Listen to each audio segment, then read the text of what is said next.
In my region, we have a certain subset of industries that are the primary economic drivers. I'm talking about agriculture, construction, timbering, bluestone, natural gas development. So with that in mind, I want to speak to an initiative that provokes some ire, and it is the commercial vehicle ban. And if you could kindly share with us perhaps the contemplation process that goes into that. We all know that weather prediction is an inexact science. We're talking about the type of precipitation, the amount of precipitation, and in particular the timing. So can you share with us some of that process, please? Yes, sir. It's basically we work in cooperation with PEMA and PennDOT. We use the best available forecasts that are available to us. We try to do it with as least impact on that trucking industry as possible.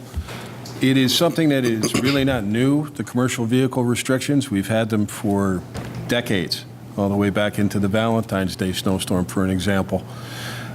What we've done is taken a look at highway safety and what happens during these events, these massive crashes, these massive backlogs, and tried to be a little more proactive, putting these prohibitions in place earlier than traditionally what we've seen is later after the event has already taken place.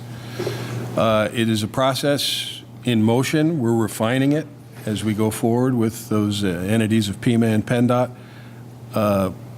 The primary focus, again, is to make it as safe as we can on the highways during these weather events.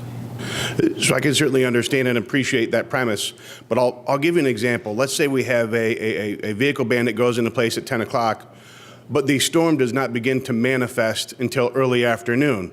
So that segment of time in which the ban goes into place to where we actually begin to have some precipitation that would hinder travel, people are getting pulled over. So it begs the question, is there any consideration for suspension of deployment? Again, it's a work in progress, for lack of a better answer, but we do have to look at not only and I know you're familiar with the Northeast region, the 84, the 81 corridor and everything, but we have to take a hard look downstream, if you will, what's feeding that. Is that traffic coming in from the south or from the west? And it does no good to have the prohibition come into place and suddenly have a logjam of commercial vehicles, if you will, right in Lackawanna or Wayne County. Again, we're focusing on making this a better and least impactful towards that industry, but it is going to be a work in progress. Is there any particular criteria that goes into consideration to determine whether it's a full commercial ban or just an empty trailer ban?